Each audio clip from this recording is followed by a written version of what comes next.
નમસ્કાર મિત્રો, આપણી યુટ્યુબ ચેનલમાં આપનું હાર્દિક સ્વાગત છે। મિત્રો, દેશ અને દુનિયાભરના તમામ તાજા સમાચાર સૌથી પહેલા જોવા માટે અત્યારે જ સબસ્ક્રાઇબ કરી લેજો। મિત્રો, અત્યારે હાલના સૌથી મોટા સમાચાર સામે આવે છે। જી હા, આપને જણાવી દઈએ કે અત્યારમાં ખૂબ જ મોટા સમાચાર સામે આવી રહ્યા છે। મિત્રો, વાત કરીએ તો અત્યારે હાલમાં આસામમાં 19 જિલ્લાઓમાં જળમગ્ન પૂરે મચાવી તબાહી। મળતી માહિતી મુજબ આપણે જણાવી દઈએ કે આસામમાં પૂરને કારણે ભયંકર સ્થિતિ સર્જાઈ છે। મિત્રો, પૂરને કારણે પ્રજા ત્રાહિમામ પોકારી રહી છે। જ્યારે મળતી માહિતી મુજબ આપણે જણાવી દઈએ કે ભૂસ્ખલન થતાં મંગળવારે 5 લોકોના મોત થયા હતા। ગત માહિતી મુજબ આપણે પણ જણાવી કે આસામના સતત વરસાદને કારણે સ્થિતિ તંગ બની છે। મિત્રો, રાજ્યમાં પૂરને કારણે સ્થિતિ સતત ખરાબ બની રહી છે। અત્યાર સુધીમાં આસામમાં 19 જિલ્લાઓમાં પૂરથી પ્રભાવિત થયા છે। મિત્રો, તો કેટલાક જિલ્લાઓમાં પૂર અને ભૂસ્ખલનના કારણે રસ્તાઓ ખુલ્લા અને અન્ય ઇન્ફ્રાસ્ટ્રક્ચર મોટું નુકસાન થયું છે। મિત્રો, જ્યારે મળતી માહિતી મુજબ આપણે પણ જણાવી કે મહત્વનું એ છે કે પૂર્વોત્તર રાજ્યોમાં સતત ભારે વરસાદને કારણે આસામમાં આ દિવસોમાં પૂરની ચપેટમાં આવ્યા છે।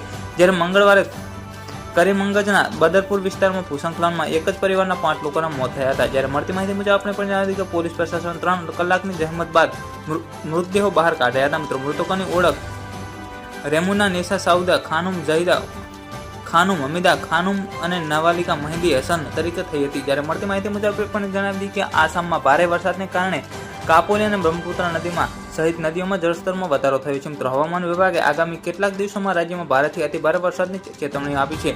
જ્યારે પરિણામે પૂરની સ્થિતિ વધુ ખરાબ થવાની સંભાવના છે। મિત્રો, 28 મેથી આસામમાં તોફાનમાં પૂર અને અન્ય કુદરતી આફતોના કારણે 26 લોકોએ જીવ ગુમાવ્યા છે। જ્યારે મળતી માહિતી મુજબ આપણે જણાવી કે કરીમગંજના છેલ્લા જિલ્લા પૂરથી સૌથી વધુ પ્રભાવિત જિલ્લો હોવાનું કહેવામાં આવી રહ્યું છે। જ્યારે બીજી તરફ ક્રામ્સ, બિશ્વનાથ, લખીમપુર, હોજાઈ, બોંગાવી ગામ, જલબારી, તમાલપુર, દરરંગ, ધેમાજી, ગોલપારા, હૈલાકાંડી, નાંગાવ, ચિરાગ અને કોકઝારા અને ઉલદુબીરી જિલ્લામાં લોકો પણ મુશ્કેલીનો સામનો કરી રહ્યા છે। જ્યારે મળતી માહિતી મુજબ આપણે જણાવી દઈએ કે ASDMA દ્વારા જાહેર કરવામાં આવેલ રિપોર્ટ અનુસાર 19 જિલ્લામાં 2 લાખથી વધુ લોકો પૂરની દુર્ઘટનાનો સામનો કરી રહ્યા છે। મિત્રો, પૂરના કારણે 3000 હેક્ટરથી વધુ પાકને નુકસાન થયું છે। જો કે રાજ્યમાં 19 જિલ્લામાં અનેક ગામો જળમગ્ન થયા છે।